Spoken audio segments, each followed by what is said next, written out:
탤런트 이면식의 충격적인 소식이 많은 이들을 안타깝게 하고 있습니다. 평소 시골에서 자급자족하며 자연 속에서 조용히 살던 그는 갑작스럽게 건강이 악화되며 중환자실로 이송되었다고 전해지는데 시골에서 농약을 치던 중 쓰러졌다고 하는데요. 이면식이 치아가 한꺼번에 6개나 빠지고 급기야 심근경색까지 겹치며 한순간에 생사의 갈림길에 선 이유는 아내가 암투병 끝에 고작 8개월 만에 세상을 떠났고 더구나 이 비극은 홀로 자식을 키우며 고단한 생을 마감했던 그의 어머니의 죽음 이후 얼마 지나지 않은 시점에 일어난 일이었기 때문인데요. 이면식의 어머니는 젊은 나이에 신문 기자였던 남편과 결혼했지만 남편이 취재를 위해 북한으로 떠난 뒤 6.25 전쟁이 터져 33살의 나이로 실종되었고 이면식의 어머니는 점디 젊은 26살의 과부가 되어 재혼 한 번 하지 않은 채 홀로 자식을 키우며 살아야 했습니다. 음악 선생님이었던 이면식의 어머니는 고단한 현실 속에서도 자식에게만큼은 아낌없이 지원해 주었는데 어려운 시절 바이올린까지 배우게 해주었고 이면식이 훗날 드라마 한지붕 새 가족에서 순돌이 아빠로 출연해 순돌이에게 바이올린을 연주해주는 장면은 단순한 연기가 아니라 어린 시절 어머니의 아낌없는 지원이 있었기 때문에 가능했던 건데요.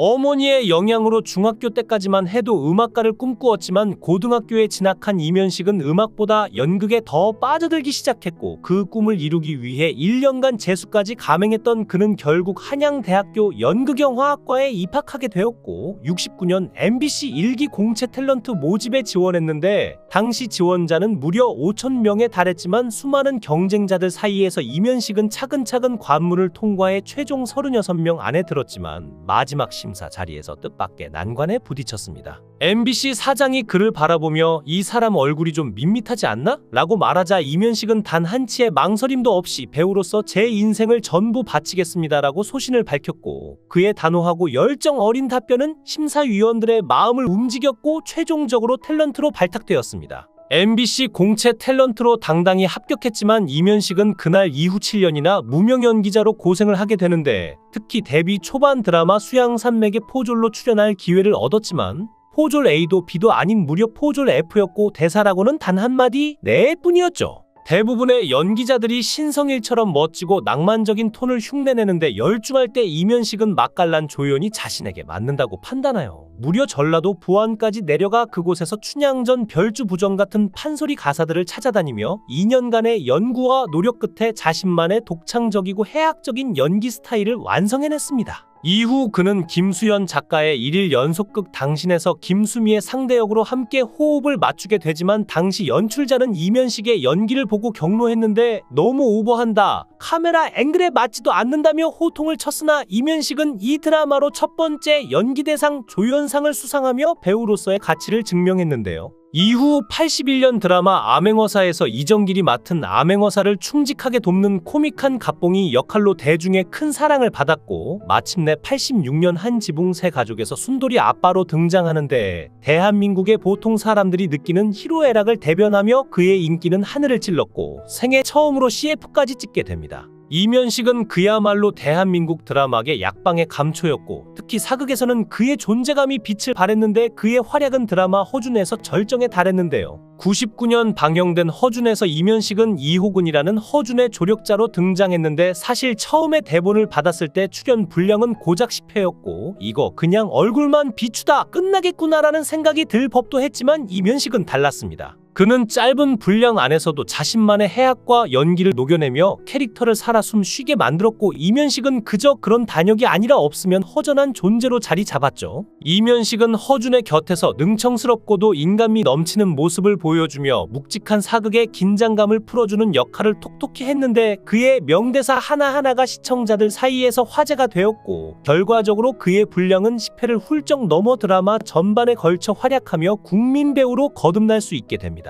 이렇게 순조로웠던 그는 한 드라마를 촬영하던 어느 날 갑자기 청천벽력 같은 사건이 발생하게 되는데 아내 서동자 씨가 그만 늑막염과 폐암으로 50대의 나이에 세상을 떠나고 만 것이었죠. 더욱 놀라운 건 이면식은 아내가 병으로 투병 중이라는 사실을 아무에게도 알리지 않았습니다. 내가 맡은 배역은 사람들에게 웃음을 주는 일이다. 나의 개인사가 시청자들에게 영향을 미치게 할 순 없다. 그래서 이면식은 아내를 병간호하는 와중에도 드라마에 한 번도 빠지지 않았고 아내의 병세가 악화되고 나서야 폐암으로 위중하다는 소식이 기사를 통해 알려졌고 얼마 지나지 않아 그만 세상을 떠나고 말았습니다. 사실 이면식은 과거 74년에 촬영을 하던 중 우연히 들른 경기도 송추가 자신의 어릴 적 고향과 무척 비슷하다는 것을 발견하고 그곳에 슬레이트 집을 짓고 정착을 했는데 바로 이곳에서 교사로 일하던 서동자 씨를 만나 두 사람은 운명처럼 사랑에 빠졌죠. 결혼 후 두 사람은 세 딸을 낳으며 평범하지만 단란한 가정을 꾸렸는데 행복은 오래가지 못했습니다. 어느 날 이면식은 한 TV 프로그램에 출연해 건강검진권을 상품으로 받게 되었는데 별다른 생각 없이 아내에게 건네주며 당신도 한번 받아봐라고 했고 아내는 기뻐하며 검진을 받았지만 그곳에서 믿을 수 없는 소식을 듣게 되는데 결핵이 발견된 것인데요. 그때까지만 해도 그들은 결핵이 치료 가능한 병이라 믿었기에 큰 걱정을 하지 않았으나 시간이 지나면서 아내의 병세는 악화되었고 결핵은 결국 늑막염과 폐암으로 이어져 그만 세상을 떠나고 말았습니다. 이면식은 아내를 처음 만났던 송추의 집을 떠올리며 눈물을 삼켰는데 그 집은 원래 평범한 슬레이트 집이었지만 시간이 지나면서 이면식은 노후를 대비해 더 튼튼하고 따뜻한 집을 짓기로 결심했는데요. 그가 집을 한옥으로 다시 짓겠다고 했을 때 아내는 처음에 강하게 반대했습니다. 늙어서 쓸 돈도 있어야 하는데 집 짓는데 다 쏟아부으면 어떻게 하려고 그래요? 현실적이고 합리적인 아내의 목소리였지만 이면식은 마음을 굽히지 않았죠. 이 집은 우리 가족이 함께할 추억을 담는 곳이야. 돈이 중요한 게 아니야. 결국 그녀도 그의 결심을 받아들였고 집 짓기가 시작되었습니다.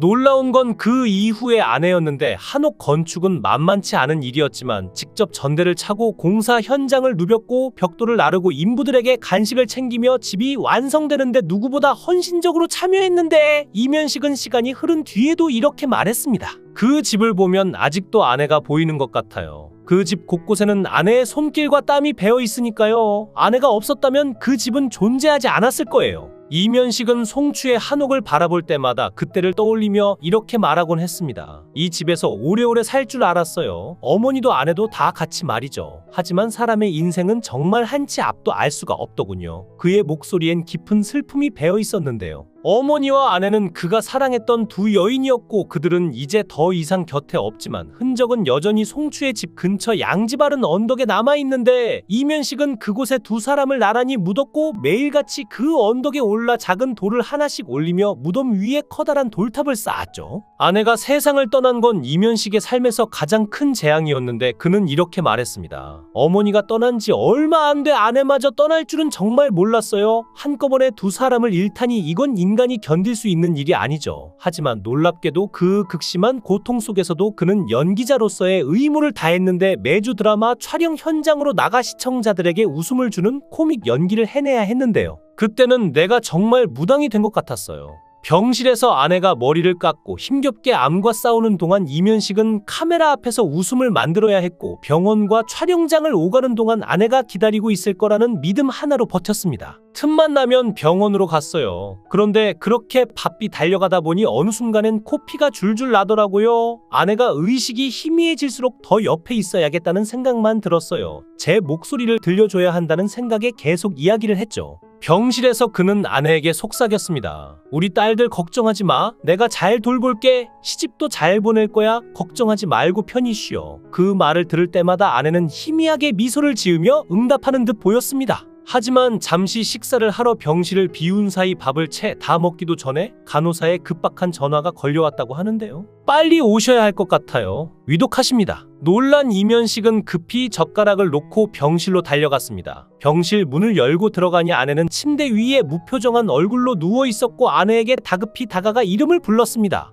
여보 나왔어. 나야. 그때 간호사는 조심스럽게 말했습니다. 임 선생님 이제는 운명하신 것 같습니다. 하지만 지금이라도 말을 걸어보세요. 돌아가시기 전엔 다 들으신다고 해요. 그 말을 듣는 순간 이면식의 마음은 무너져 내렸지만 침대 옆에 앉아 아내의 손을 꼭 잡고 떨리는 목소리로 말했습니다. 당신 걱정하지 마. 우리 딸들 결혼 잘 시킬게. 행복하게 해줄게. 내가 당신 몫까지 다 할 테니까 염려 말고 편히 가. 그렇게 속 깊은 이야기를 몇 분간 속삭였을 때 갑자기 아내의 눈에서 맑은 눈물이 한 줄기 흘러내렸고 깜짝 놀라며 다시 말을 걸었습니다. 당신 내 얘기 들은 거야? 당신 맞지? 대답 좀 해줘. 그러나 아내는 끝내 아무런 반응도 하지 않았고 그 순간 그는 묵직한 슬픔과 함께 아내가 정말 떠났다는 것을 받아들일 수밖에 없었습니다. 이면식은 아내와 했던 약속을 지키기 위해 삶의 고비마다 고군분투했는데 세 딸을 뒷바라지하며 학교를 졸업시키고 하나씩 결혼시키는 과정에서 그는 아내를 떠올리며 눈물을 삼켰습니다. 이렇게 보내면 당신도 기뻐하겠지. 딸들의 결혼식장에서 그는 늘 속으로 아내에게 말을 걸었습니다.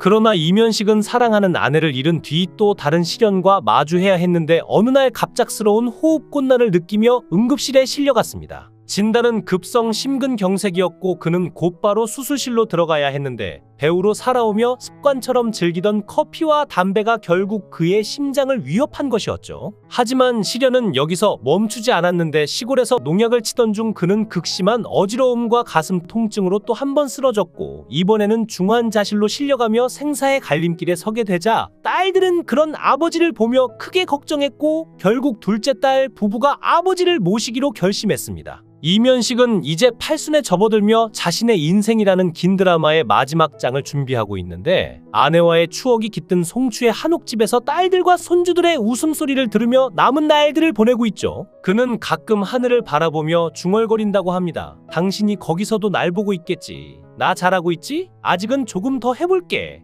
너무나 힘겨운 인생을 살아온 이면식이 부디 건강을 잘 유지하기를 바라고 그가 편안한 황혼을 보내기를 바라며 배우 이면식에게 여러분의 따뜻한 응원을 부탁드립니다. 영상을 끝까지 시청해 주시고 귀한 시간 내주셔서 대단히 감사합니다. 구독, 좋아요 꼭 부탁드립니다.